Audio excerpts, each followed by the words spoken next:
One of the biggest problems that teachers face within the classroom setting is communication with hearing impaired students.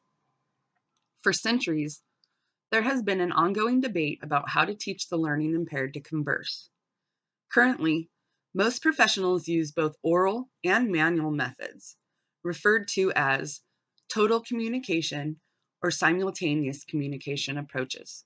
However, the deaf community feels these approaches are inadequate, and they advocate for a bicultural bilingual approach, which promotes American Sign Language as a first language and promotes instruction in the deaf culture. Oral approaches within the classroom include the auditory verbal approach. This approach focuses exclusively on using audition to improve speech and language development. It relies on amplification technology like hearing aids and cochlear implants. Auditory verbal approaches also places heavy emphasis on speech training, which teaches how to produce speech sounds.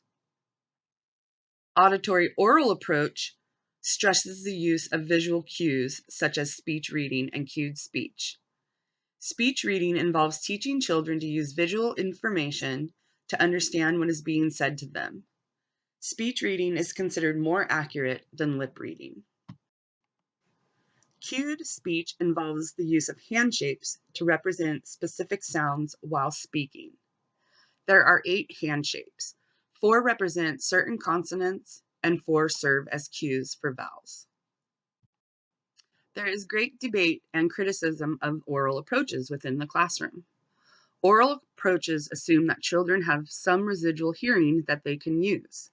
However, critics feel that we can't assume that children have residual hearing, and oralism is denying these children access to ASL, which is denying them access to a language to communicate.